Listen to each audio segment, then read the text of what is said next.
안녕하세요, 청취자 여러분. 오늘 함께 떠날 이야기는 한 가지 질문으로 시작해볼까 합니다. 마냥 24살에요. 상상하기 어려운 막대한 재산을 갑자기 상속받게 된다면 여러분은 뭘 하시겠습니까? 글쎄요, 그거 참 아마 대부분은 좀 편안한 삶, 좋은 집 사고, 좋은 차 사고, 뭐 세계 일주 같은 거 꿈꾸지 않을까요? 평생 일 안 해도 될 돈인데 어떻게 쓸까? 아마 그런 고민부터 할 것 같아요. 그렇죠. 그런데 1929년에 실제로 24살 나이에 그런 엄청난 부를 딱 손에 쥔 청년이 있었습니다. 전영필. 친아버지와 양아버지 재산을 모두 물려받아서요. 당시 서울 시내에 있는 좋은 기와집 있잖아요. 그걸 2,000채나 살 수 있는 거부가 된 거죠. 와, 기와집 2,000채요? 진짜 상상을 초월하는 규모네요? 당시 조선 최고의 갑부 중 한 명이었겠어요? 근데 보통 생각과는 좀 다른 길을 갔다고 들었습니다. 맞습니다. 바로 그 점이 오늘 우리가 주목할 부분인데요. 그분은 그 막대한 돈으로 뭐 사업을 하거나 땅을 더 사거나 그런 게 아니라 낡은 그림, 뭐 깨진 도자기, 오래된 책 같은 거요. 당시로서는 돈 안 되는 물건들을 막 사 모으기 시작한 거예요. 네. 그러니까 당연히 주변에서는 저 사람 돈 쓸 줄 모른다.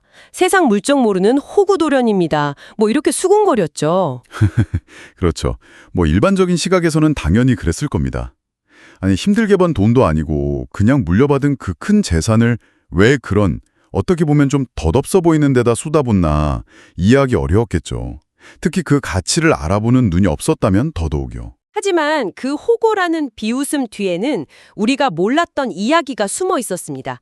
그분은 사실 총칼 대신 돈으로 또 문화로 일제에 맞서 싸운 독립운동가였습니다. 특히 기와집 11채 값을 치르고 정말 목숨처럼 지켜낸 훈민정음 해례본 이야기는 그분의 삶을 아주 상징적으로 보여주죠. 네, 오늘 저희는 여러분이 제공해 주신 자료들을 바탕으로 세상이 호구라 불렀던 청년, 간송 전영필의 삶 속으로 한번 깊숙이 들어가 보려고 합니다. 그분이 왜 자신의 막대한 부를 우리 문화유산 지키는 데 쏟아부었는지, 그 결정 뒤에 숨겨진 어떤 시대적 고민과 또 뜨거운 사명감, 이런 것들을 함께 파헤쳐보는 시간이 될 것 같습니다. 네, 그럼 간송 전영필이라는 인물부터 좀 더 자세히 살펴보죠. 1906년 서울 종로 4가 출생이시고요. 10만석 대지주 집안의 자손이었습니다. 10만석이면 1년에 쌀이 10만 가만이나 나오는 땅을 가진 집안이라는 건데 정말 어마어마한 부잣집이었죠. 그때 젊은 나이에 친형, 또 양부, 친부가 줄줄이 세상을 떠나면서 24살에 양가의 그 막대한 재산을 혼자 다 물려받게 됩니다. 이건 뭐 진짜 운명적인 부의 집중이라고 할 수 있겠네요. 단순히 부유하기만 한 게 아니라 휘몬고보 졸업하고 일본 와세다 대학에서 법학을 전공한 엘리트였어요. 아버지 유언은 나라 잃은 백성을 돕는 변호사가 되어라 였고요. 그랬군요. 하지만 그 식민지 조선이라는 암울한 현실, 그리고 아마 일본 유학 중에 겪었을 그런 차들 같은 것들 속에서 젊은 전영필은 자기가 가진 그 부에 대해서 깊은 고민? 뭐랄까, 일종의 죄책감이나 책임감 같은 걸 느꼈던 것 같아요. 이 막대한 돈으로 내가 뭘 해야 하나? 이 질문이 그의 삶의 방향을 딱 결정짓는 아주 중요한 계기가 된 거죠. 뭐 당시 비슷한 고민을 했던 다른 엘리트 청년들도 있었겠지만 간송의 해답은 정말 독특했습니다. 맞습니다. 그렇게 좀 방황하던 그에게 방향을 딱 제시해준 운명적인 만남이 찾아옵니다. 첫 번째는 휘문고보 시절 미술 교사였던 춘국 고희동 선생입니다. 우리나라 최초의 서양화가시죠. 전영필은 그분께 이런저런 고민을 털어놓곤 했다고 합니다. 네, 그리고 고희동 선생 소개로 1928년에 만나게 된 인물이 바로 위창 오세창 선생입니다. 이 만남이 정말 결정적이었다고 할 수 있는데요. 오세창 선생은 3.1 운동 민족 대표 33인 중 한 분이시고 당대 최고의 서예가, 금속학자, 그리고 무엇보다 우리 문화재 전반에 대한 최고의 감시관을 가진 분이셨어요. 단순한 학자가 아니라 그냥 살아있는 민족 문화의 상징 같은 분이셨죠. 60이 넘은 노학자 오세창 선생은 20살 남짓한 이 청년 전영필에게서 뭔가 남다른 가능성을 보셨던 것 같습니다. 그리고 그의 인생을 바꿀 아주 중요한 가르침을 주시죠. 우리 조선은 반드시 독립된다네.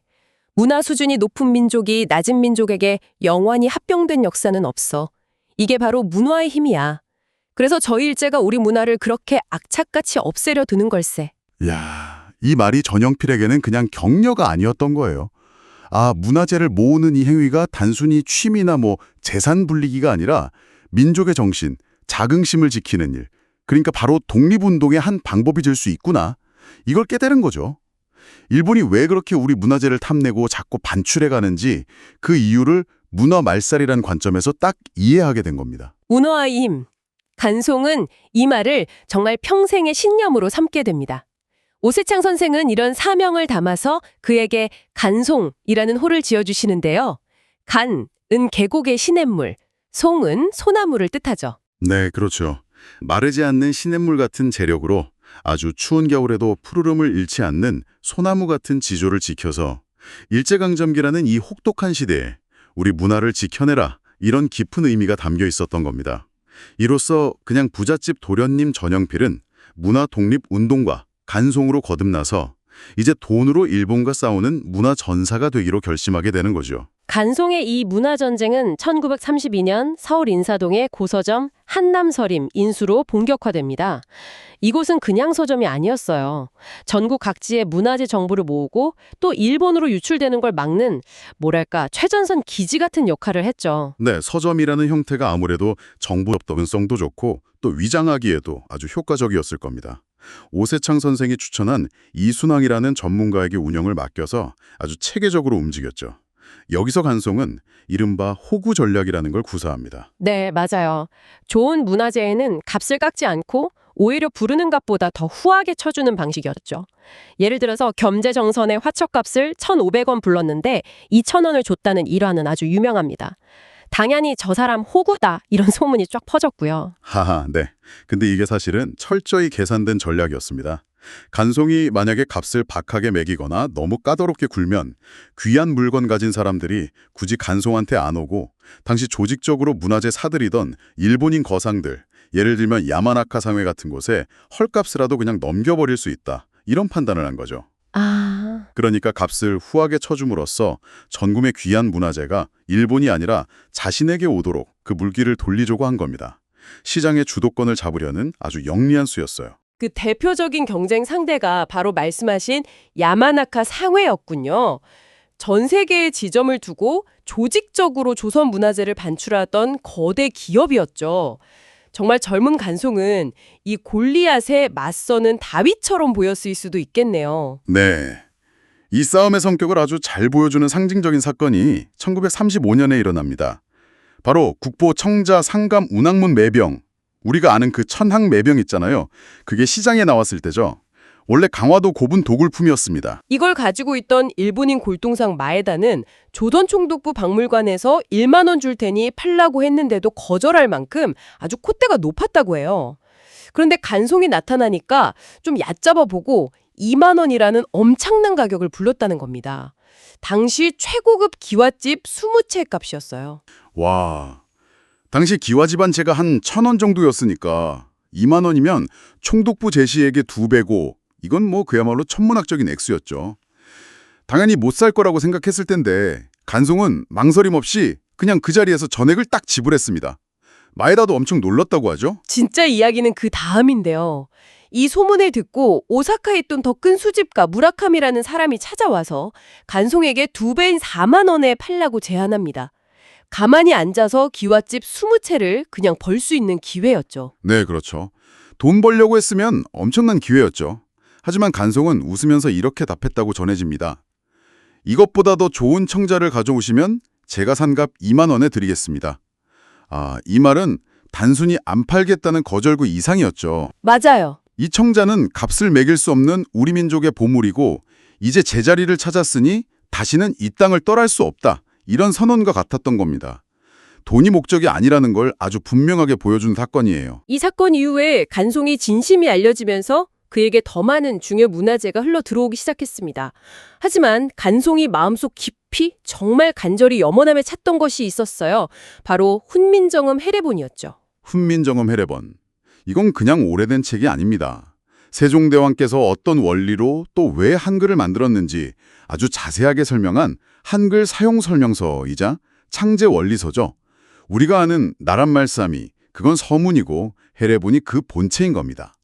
그런데 연산군 때 이게 사라진 걸로 알려져서 원본의 행방이 묘연했어요. 해례본이 없다는 사실은 일제 어용학자들한테 아주 좋은 공격 빌미를 제공했습니다. 뭐 한글은 창살 모양 보고 대충 만든 문자다, 몽골 글자 베낀 거다 이런 식으로 한글의 가치를 막 깎아내리는 주장을 펼쳤죠. 원본 설명서가 없으니까 명확하게 반박하기가 어려웠던 겁니다. 네, 맞아요. 따라서 해례본을 찾는다는 것은 한글의 독창성과 과학성을 증명하고 일제의 그런 문화적 폄하에 맞서서 민족적 자긍심을 회복할 수 있는 결정적인 증거를 확보하는 일이었어요. 간송이 왜 그토록 해례본을 찾아 헤맸는지 알 수 있는 대목입니다. 그리고 1940년 여름 마침내 기회가 찾아옵니다. 경북 안동의 한 고택에서 해례본이 발견되었다는 소식이 들려온 거죠. 소장자는 생활고 때문에 이걸 팔려고 내놓았고 가격으로 1,000원, 당시 기와집 한 채 값을 불렀습니다. 간송은 즉시 구매를 결정하는데 여기서 또 한 번 그의 비범함이 드러납니다. 그는 1,000원이 아니라 그 10배인 10,000원을 지불하고요. 또 소개비로 1,000원을 별도로 얹어줍니다. 총 11,000원, 기와집 11채에 해당하는 거금이었죠. 그는 훈민정음 같은 민족의 보물은 적어도 이런 대접을 받아야 한다고 말했다고 합니다. 1940년 당시 11,000원이면요. 신임교사 월급이 45원이었는데 그 월급에 244개월치, 그러니까 20년치나 넘는 연봉이었고요. 쌀 80kg 한 가마니가 22원이었는데 500가마값, 냉면 한 그릇이 25전이었는데 44,000그릇 값에 해당하는 돈이었습니다. 이건 뭐 거의 전 재산의 상당 부분을 건 결단이었죠. 그렇죠. 이건 단순한 구매 행위를 넘어서서 민족의 성보, 성스러운 보물에 대한 어떤 경의의 표현이었다고 봐야 합니다. 그리고 간송은 이 해례본을 손에 넣은 후에 1945년 광복 때까지 그 존재를 철저하게 비밀에 붙입니다. 만약 총독부가 알았다면 무슨 수를 써서라도 빼앗거나 파괴하려 했을 것이기 때문이죠. 그만큼 위험을 감수한 보존이었어요. 정말 대단합니다. 이렇게 정말 목숨 걸고 모은 우리 보물들을 안전하게 보존하고 또 연구할 공간이 필요했습니다. 그래서 간송은 1934년에 서울 성북동에 부지를 마련하고 박물관 건립을 추진해서 1938년 우리나라 최초의 근대식 사립박물관 보화각을 개관합니다. 빛나는 보물을 보관하는 집이라는 뜻의 보화각. 이름 역시 스승 오세창 선생이 지어주셨고 설계도 일본인이 아니라 한국인 건축가 박기룡 선생에게 맡겼습니다. 특히 1938년이면 일제의 민족말살 통치가 아주 극으로 치닫던 시기였거든요. 그런데 바로 그 시점에 조선의 빛나는 보물을 모아 전시하는 공간을 우리 손으로 세웠다는 것, 그거 자체가 엄청난 문화적 저항의 상징이었습니다. 하지만 평화는 길지 않았죠. 1950년 6.25 전쟁이 터지면서 반송은 또 다른 시련을 맞게 됩니다. 그는 그 수많은 문화재 때문에 피난을 가지 못하고 서울에 남았죠. 네, 서울이 점령된 후에 북한군이 보화각 문화재를 반출하려고 시도했을 때 간송이 일부러 포장을 아주 더디게 하면서 시간을 벌었다. 뭐 이런 일화도 전해집니다. 그리고 그 혼란 속에서도 그가 피난길에 유일하게 오동나무 상자에 딱 넣어서 목숨처럼 챙긴 것이 바로 훈민정음 해례본이었습니다. 전쟁 3년 동안 품거나 베개 삼아 잠을 잤다고 하니까 그에게 해례본은 정말 단순한 고서가 아니라 민족의 정체성이자 미래를 담은 마지막 보루, 그런 의미였던 셈입니다. 전생 후의 간송은 잿더미 속에서 보화각을 다시 세우는 데 힘쓰지만 평생의 노고 때문인지 건강이 악화되어서 안타깝게도 1962년 1월 57세라는 비교적 젊은 나이에 세상을 떠나십니다. 더욱 안타까운 것은 그분이 세상을 떠난 바로 그해 12월에요. 그토록 지키고자 했던 훈민정음 해례본이 대한민국 국보 제70호로 지정되었다는 사실입니다. 평생의 염원이 이루어지는 것을 결국 보지 못하신 거죠. 이후 해례본은 1997년 유네스코 세계기록유산으로 등재되어서 인류의 보편적 가치를 지닌 유산으로 인정받게 됩니다. 간송 선생은 문화재 수집 외에도 폐교 위기에 놓였던 보성학교를 인수해서 인재 양성에도 힘썼고 또 한국 미술사 연구의 토대를 마련하는 등 여러 방면에 걸쳐서 큰 발자취를 남기셨습니다. 그분이 세운 보화각은 오늘날 간송미술관으로 이어져서 우리 곁에 남아있죠. 네, 하지만 간송 사후에 그 위대한 유산을 지키는 일은 또 다른 현실적인 문제에 부딪히게 됩니다. 간송미술관은 사립이지만 소장품 대부분이 국보나 보물급이잖아요. 이걸 유지하고 보존하고 연구하는 데는 정말 막대한 비용이 드는데 개인 소유라는 이유 때문에 국가 지원은 매우 제한적입니다. 결국 그 부담을 후손들이 고스란히 져야 하는 그런 구조적인 어려움이 있었던 거죠. 맞아요. 그 결과 재정난이 심화되면서 2020년대 들어서는 간송미술과 소장, 국보와 보물 일부가 경매에 나오는 정말 안타까운 상황까지 발생했습니다. 간송이 평생을 바쳐 지켜낸 우리 문화유산이 경제적인 이유 때문에 다시 흩어질 위기에 처했던 이 사건은 우리 사회에 큰 충격과 함께 많은 질문을 던졌습니다. 네, 그렇죠. 한 개인의 숭고한 의지로 시작된 일이지만 그 무게를 언제까지 개인과 그 후손에게만 지게 할 수는 없을 겁니다. 간송은 국가가 제 역할을 하지 못하던 시절에 어떻게 보면 사실상 국가를 대신해서 민족의 문화적 자존심을 지켜낸 분이잖아요. 그렇다면 이제 그 유산을 온전히 보존하고 다음 세대에 물려주는 것은 우리 사회 전체의 책임이 아닐까 그런 생각이 듭니다.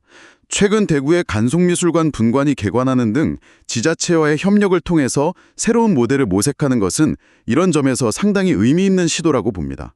오늘 간송 전용필 선생의 이야기를 통해서 우리는 불을 어떻게 사용할 것인가에 대한 어떤 깊은 울림을 받게 되는 것 같습니다. 그는 불을 그냥 소유하는 데 그치지 않고 민족과 공동체를 위해서 사용하는 길을 택했습니다. 그분이 기와집 11채 값으로 사들인 것은 낡은 책 한 권이 아니라 짓밟혔던 우리 민족의 자존심과 한글이라는 우리의 뿌리였습니다. 네, 가진 자의 사회적 책임, 노블레스 오블리주를 이렇게 극적으로 실천한 인물도 참 드물 겁니다. 만약 여러분께서 간송미술관의 문화재를 마주할 기회가 있다면 그 아름다움 너머에 담긴 한 청년의 정말 치열했던 삶과 또 문화로서 독립을 쟁취하려 했던 그 뜨거운 열망을 함께 느껴보시면 좋겠습니다. 간송은 흩어져 있던 우리 문화재를 한데 모아서 민족에게 돌려주려고 평생을 쌓았습니다. 그런데 지금 그분이 지켜낸 보물들이 다시 경제적인 이유로 흩어질 위기를 겪고 있습니다. 기고 미래 세대에게 물려주는 것은 이제 누구의 몫일까요? 이 질문을 청취자 여러분과 함께 고민해 보면서 오늘 이야기를 마무리할까 합니다.